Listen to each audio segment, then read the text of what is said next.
नमस्कार। आज हम बात कर रहे हैं कि कैसे पाएं वो कुदरती निखार, वो चमकती हुई त्वचा। हमारे पास एक लेख है जिसमें 20 से भी ज्यादा नुस्खे दिए गए हैं। तो हमारा मकसद सिर्फ लिस्ट देखना नहीं है, बल्कि हम गहराई से समझना चाहते हैं कि त्वचा की देखभाल की सही आदतें क्या हैं और हमारी रोज की जिंदगी, हमारी लाइफस्टाइल त्वचा के निखार पर कैसे असर डालती है। और हाँ, एक दिलचस्प बात जो लेख में है कि शायद महंगी क्रीमों से भी ज्यादा जरूरी है सही देखभाल, अच्छा खानपान और थोड़ा सा धैर्य। तो चलिए खोलते हैं इस पिटारे को। अच्छा, तो सबसे पहले बात करते हैं रोज की देखभाल की। दिन में 2 बार चेहरा धोना, फिर मॉइस्चराइजर और सनस्क्रीन, वो भी कम से कम SPF 30 वाला। ये बातें तो सुनते लेते हैं, पर क्या ये वाकई इतनी जरूरी है? हाँ हाँ बिल्कुल। आप समझिए ये नींव है, एकदम बेसिक।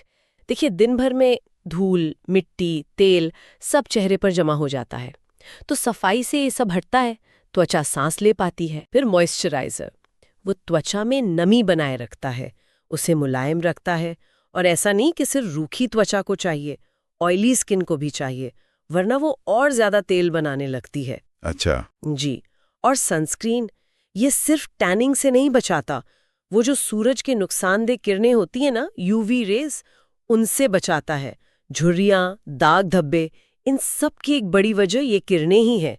तो सनस्क्रीन तो रोज, मतलब रोज लगाना है। रोज? हाँ चाहे बादल हूं तब भी? बिल्कुल, चाहे बाहर धूप दिखे या ना दिखे। और एक्सफोलिएशन की बात भी है लेख में, हफ्ते में 2-3 बार। हाँ, एक्सफोलिएशन। क्या ये सच में जरूरी है या बस एक और चीज जो करनी है? नहीं, ये भी काफी अहम है। देखिए हमारी त्वचा ना पुरानी सेल्स हटाती रहती है और नई बनाती है। एक्सफोलिएशन इस काम में मदद करता है। वो पुरानी डल स्किन हट जाती है और नीचे से ताज़ा चमकदार त्वचा दिखती है। ओके। पर हाँ, इसे रोज नहीं करना। हफ्ते में 2-3 बार बहुत है, ज्यादा करने से त्वचा को नुकसान भी हो सकता है। और एक और चीज, प्लीज रात को सोने से पहले मेकअप जरूर हटाना चाहिए। बहुत लोग ये भूल जाते हैं। हाँ, ये तो बड़ी गलती है। बिल्कुल, मेकअप लगा के सोने से पोर्स बंद हो जाते हैं, फिर मुहासे, ब्लैक हेड्स और त्वचा की चमक भी कम होती है। ठीक है, तो सफाई, बचाव, एक्सफोलिएशन हो गया। लेख में विटामिन C सीरम और टोनर का भी जिक्र था। इनके बारे में तो आजकल बहुत चर्चा है। ये क्या करते हैं? हाँ, चर्चा तो है। देखिए विटामिन C एक बहुत पावरफुल एंटीऑक्सीडेंट है। ये त्वचा को फ्री रेडिकल्स, मतलब प्रदूषण और धूप के नुकसान से बचाता है, रंगत निखारता है, काले धब्बे हल्के करता है और कोलेजन बनाने में भी मदद करता है, जिससे त्वचा टाइट रहती है। वाह। और टोनर? टोनर का काम थोड़ा अलग है। चेहरा धोने के बाद त्वचा का pH बैलेंस थोड़ा गड़बड़ा जाता है। टोनर उसे ठीक करता है और त्वचा को तैयार करता है, ताकि वो सीरम और मॉइस्चराइजर को अच्छे से सोख सके। अच्छा, तो ये सब तो हो गई बाहर की परतें ठीक करने की बात। पर क्या अंदर से भी कुछ करना पड़ता है? हमारी लाइफस्टाइल, जैसे खाना पीना, सोना, इसका कितना असर पड़ता है? अरे बहुत ज्यादा। आप समझिए त्वचा हमारे अंदर की सेहत का आईना है। जैसे पानी, रोज कम से कम 2-3 लीटर पानी पीना चाहिए। ये त्वचा को अंदर से हाइड्रेट रखता है, उससे वो प्लम्प और ग्लोइंग लगती है। पानी तो जरूरी है। और खाना, अच्छा पोषक खाना बहुत जरूरी है। फल, सब्जियां, नट्स, बीज, इनमें विटामिन्स होते हैं, C, E, minerals, antioxidants, omega 3 fatty acids. ये सब त्वचा को अंदर से पोषण देते हैं, उसे हेल्दी रखते हैं। सही बात। और नींद का क्या? वो जो कहते हैं ब्यूटी स्लीप, क्या वो सच है? बिल्कुल सच है। जब हम सोते हैं ना, तो हमारी बॉडी रिपेयर मोड में जाती है, त्वचा भी, वो खुद को ठीक करती है। तो 7-8 घंटे की अच्छी नींद बहुत जरूरी है त्वचा को फ्रेश रखने के लिए। और तनाव, स्ट्रेस का भी असर होता है? हाँ जी, सीधा असर दिखता है। स्ट्रेस से मुहासे बढ़ सकते हैं, त्वचा बेजान लग सकती है।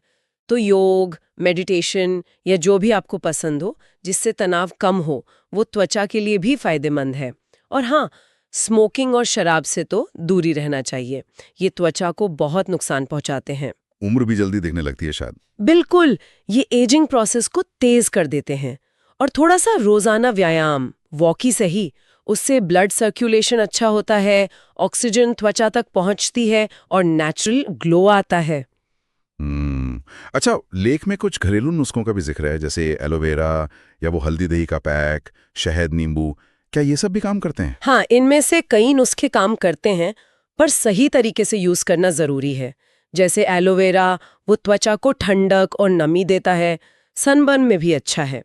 हल्दी में एंटी इन्फ्लेमेटरी गुण होते हैं और दही में लैक्टिक एसिड होता है जो हल्का एक्सफोलिएट करता है, तो इनका पैक चमक ला सकता है। शहद भी अच्छा मॉइस्चराइजर है। नींबू में विटामिन सी होता है, रंगत निखारता है, पर उसे सीधे चेहरे पर नहीं लगाना चाहिए। खासकर अगर त्वचा सेंसिटिव है तो थोड़ा डाइल्यूट करके या किसी पैक में मिलाकर इस्तेमाल करें। खीरा आंखों की सूजन कम करता है। गुलाब जल एक अच्छा नेचुरल टोनर है। ये आसान और सस्ते उपाय हैं। और आखिर में कुछ और छोटी छोटी बातें थी, जैसे चेहरे को बार बार हाथ ना लगाना, तकिए का कवर बदलना, क्या ये भी मायने रखती हैं? हाँ, बिल्कुल रखती हैं।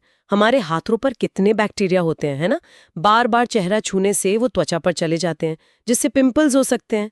तकिए के कवर पर भी रात भर में तेल, पसीना, बैक्टीरिया जमा होते हैं, तो उसे हफ्ते में 1-2 बार बदलने अच्छा है। फोन की स्क्रीन साफ रखना भी शायद जरूरी है, वो भी तो चेहरे पे लगती है। हाँ, ये भी एक अच्छा पॉइंट है। फोन स्क्रीन भी साफ रखनी चाहिए और चेहरे को बहुत ज़्यादा रगड़कर या गर्म पानी से नहीं धोना चाहिए। उससे त्वचा का नेचुरल ऑयल छिन जाता है और वो ड्राई हो सकती है। और अगर कोई प्रॉब्लम ज़्यादा है तो फिर डर्मेटोलॉजिस्ट यानी त्वचा विशेषज्ञ से सलाह लेना ही सबसे अच्छा है। तो कुल मिला के बात यह है कि चमकदार त्वचा पाना सिर्फ क्रीम पाउडर का खेल नहीं है। ये एक होलिस्टिक अप्रोच है। मतलब आपकी पूरी जीवन शैली, आपकी आदतें, आपकी अंदरूनी सेहत और हाँ, थोड़ा सब्र, ये सब मिलकर ही वो नेचुरल ग्लो लाते हैं। सही कहा आपने, कोई एक जादुई चीज नहीं है, बल्कि लगातार सही चीजें करते रहना जरूरी है। शायद किसी 1 या 2 अच्छी आदतों से शुरुआत की जा सकती है ना? बिल्कुल, धीरे धीरे अपनाएं। और आज के इस पूरी बातचीत के बाद एक सवाल सोचने लायक है। इन सभी तरीकों में से वो कौन सी एक आदत या बदलाव हो सकता है जिसे अगर कोई अपनाए तो उसे लगे कि हाँ, त्वचा पर सबसे पहला और साफ असर दिखना शुरू हुआ है? इस पर जरूर सोचिएगा।